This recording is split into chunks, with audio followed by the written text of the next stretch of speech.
So today I'm going to discuss about our next chapter. It is 10.1. So far we have learned about to find the derivative of a given function. Now we are going to learn about how we can apply the derivative to for our day-to-day activities. Especially in this chapter 10, we are going to learn about how we can find a maximum or minimum or some inflection point of a given function, and how we can draw a curve. I mean, especially for higher order polynomial, as an example, x to the power 3 polynomial or x to the power 4 polynomial, or any higher order polynomial, how we can draw the graphs using derivative, and how we can find the maximum and minimum about in these graphs. These are the things basically we are going to discuss in this chapter. So today I am going to discuss about relative maximum and relative minimum, and how we can sketch the curves of given functions. And typically for the relative maxima we called maximum, and for the relative minima we called minimum. Now let's look at our stuff today. So first we are going to study about the idea of the relative maximum and relative minimum. I think if I draw some graph and then I explain, I think it will be helpful to understand the idea. So in day-to-day life, I think you have shown a lot of graphs.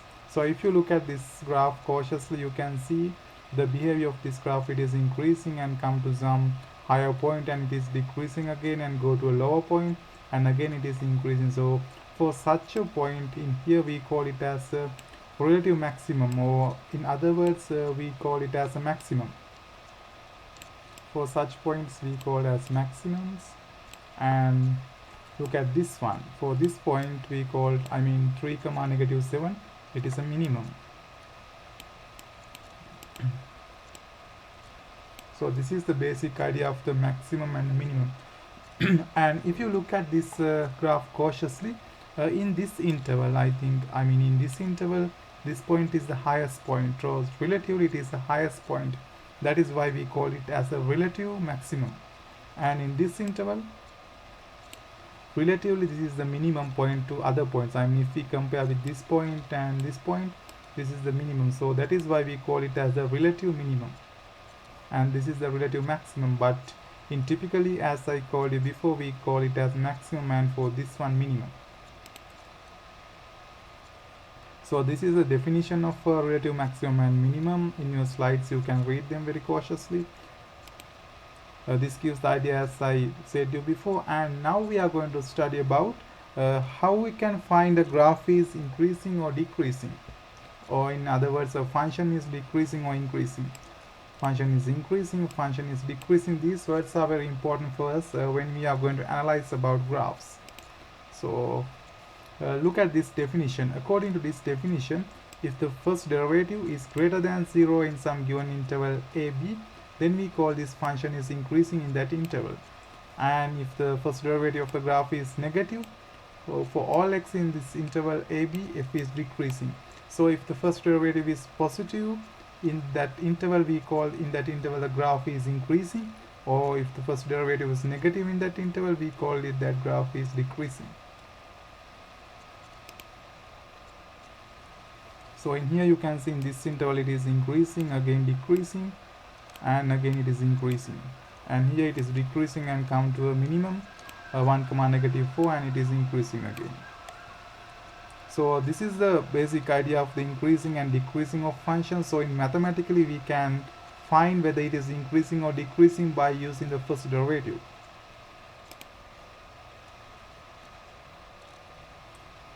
So after that I am going to study about this idea of the maximum and minimum deeply. So actually in our calculations, when we need to find whether it is a maximum or minimum or inflection point, in typically for these points we called as critical points. Commonly we use the word critical points. So if the first derivative is equal to 0 in that point, or first derivative is undefined, for such a point we call as a critical point, or it may be a maximum point, minimum point, or inflection point. So if you look at this one, you can see this is a maximum, relative maximum, and this is a relative minimum. and this is a relative maximum again. So the common situation or the common behavior in this point of a derivative is it is always equal to 0 or it is always undefined. Okay, so when we are going to find this maximum and minimum, first we need to find the critical points. So finding the critical values is the first step. So to find the critical values, first we need to find the first derivative and then set it equal to 0.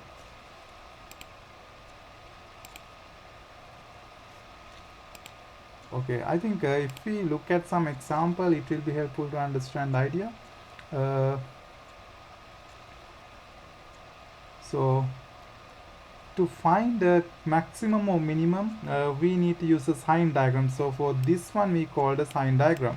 The usage of a sign diagram is using the sign diagram we can find the behavior of the critical point. I mean whether it is a maximum or minimum or inflection, we can decide by using a sign diagram. So first let's look at this given graph and the sign diagram. So you can see this is x1 is corresponding to this x1, and this x2 is corresponding to this x2, and this x3 is corresponding to this x3. So the idea is in the interval of negative infinity and x1, I mean in this interval, you can see the graph is increasing. So the graph is increasing means, I mean the function is increasing means the first derivative is positive. And then you can see in the interval of x1 and x2, the function is decreasing, so first derivative is negative. So first derivative is increasing, then equal to 0 in here, and then again it is negative. So it is maximum then. And now let's look at our critical point x2. So here you can see first graph is decreasing because function is decreasing, then it equal to 0, then again it is increasing. So first derivative is negative in here, then it is 0, and when the function is increasing, first derivative is positive. So if we attach these things, we can see it is a minimum in this x2, and again here you can see the function is increasing, the first derivative is positive, and it equal to 0, then it is again I think in here first derivatives can't defined, actually it is not defined, then it is decreasing, so here it becomes a maximum. So these are the behaviors of critical points. So if this happen, it is a maximum, and if this happen, this is a maximum, and here it is a minimum, and this one is a minimum. I think working with this example, you can understand good idea how we can find the critical points, and then how we can judge whether it is a maximum or minimum. First take your attention for this one. So this is the given function. Our first step is finding the critical point. So first find the first derivative, then set it equal to 0. Then after setting equal to 0, you can take our first derivative become 0 or undefined in -1 and -3, sorry, -1 and +3. So -1 and +3 are critical points, but still we don't know whether it is a maximum or minimum. Then find the value of the corresponding value, I mean corresponding y value of that x value. So plug in -1, then it become 11 divided by 3, and plug in +3, it become -7. So these are the coordinates of the critical values. So now we are going to check whether it is a maximum or minimum at -1 and +3. So first we are going to check -1. So consider the interval when x is in between -infinity and -1. So here you can see the first derivative. I suggest you to take any value. So take -2, because -2 is in this interval, it is positive, so function is increasing, and here it becomes 0, and again take any value. 0 is the most suitable value, then it is decreasing because first derivative is negative in this interval. So it means this point is a maximum point. So it occurs a maximum at -1, and then go to your next point. So there you can see it is decreasing because the first derivative is negative, and plug in some value which is greater than 3. I suggest 4. So if you plug in 4, you can see it is 5. It means positive. Positive means function is increasing. So according to sign diagram, it is negative, 0 and positive. So it is in this behavior. So it is a minimum at 3. So now you know this is a maximum and this is a minimum. Then roughly sketch these 2 points to emphasize the idea this is a maximum and this is a minimum. Then attach these points like this way. So after attaching, you can obtain this graph in here to here. So this is our final graph. Okay. So in similar process, try to do this one first. Find the first derivative. We have done, then set it equal to 0, then find the critical point. So -2 and +2 are the critical points. We don't know whether it is a maximum or minimum. Then use the sign diagram and then find the sign of the first derivative in each interval. So these are the critical points. We need to find the coordinates of the critical points, then use the sign diagram. So you can see first in between less than -2 it is negative, so derivative is decreasing, and when it is positive derivative is increasing, so it is the relative minimum. And here you can see if you plug in some value, put 0 for the first derivative, so first derivative is positive here.